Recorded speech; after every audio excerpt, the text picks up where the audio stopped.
Dear aspiring wives, stop wasting time. If you desire to be married and to have children, you have to be intentional about that. We can't just wait and let things happen. The Bible says faith without works is dead.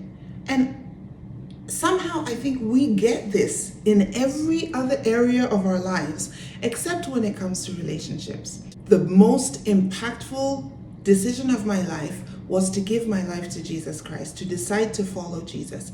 And the second most impactful decision for me was deciding who to marry, choosing to say yes to my husband.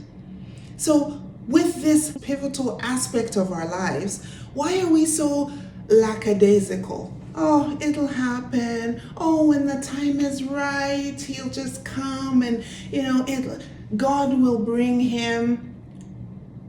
I know God provides. For example, my daily needs, my food and my drink. God provides. He is a good God.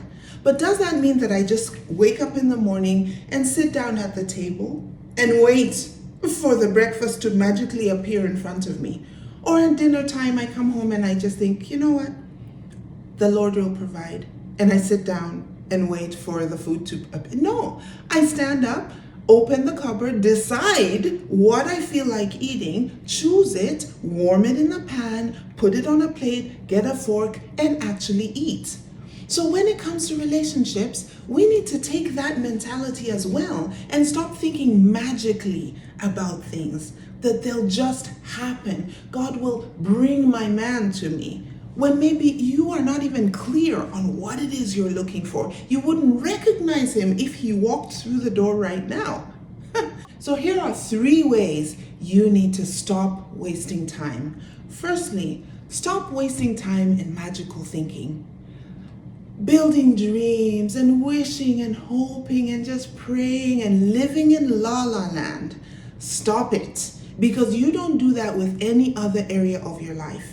If you desire to be a nurse, do you just lay in bed and dream about being a nurse and just watch movies about people being nurses and maybe look at the uniforms?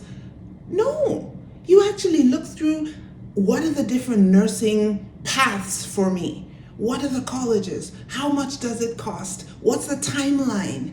Come on now, ladies, we know this. We know this. So even with relationships, you need to have a plan. And in this series, I hope there'll be tips that I give, practical tips that can help you along in that way. Second, stop wasting time in dead-end relationships. During our fertile years, are the years when we are most attractive to men, why do we spend years with people who clearly are not heading in the direction we want to head in? Now, this does not mean that they are bad people. It may just be that they are not in a mind frame to make this kind of decision.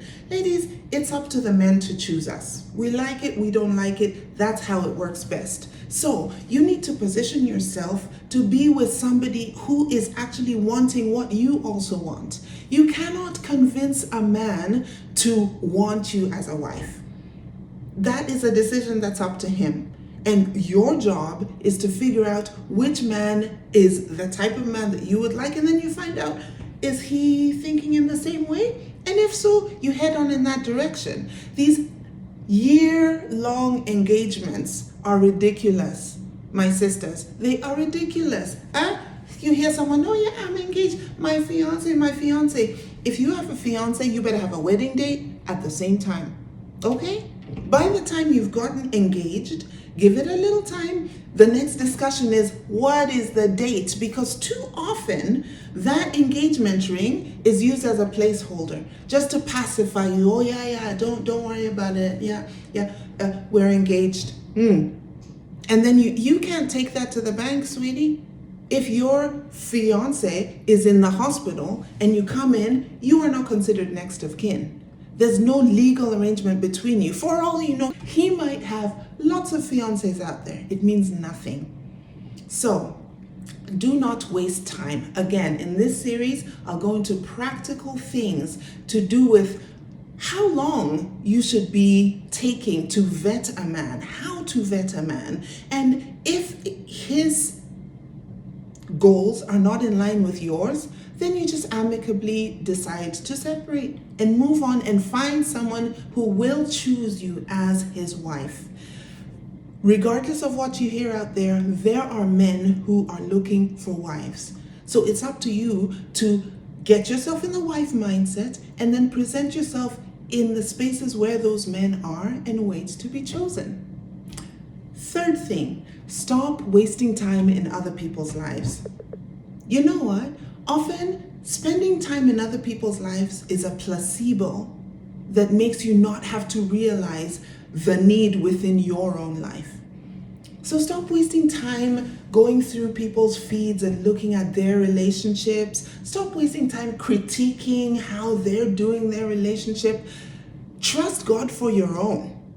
Trust God for your own relationship that you can work on. A lot of the time, like I've said, people will be involved in others' lives, your family, your friends, your siblings, and that is a way to fill the hole that you have from not having your own relationship to work with.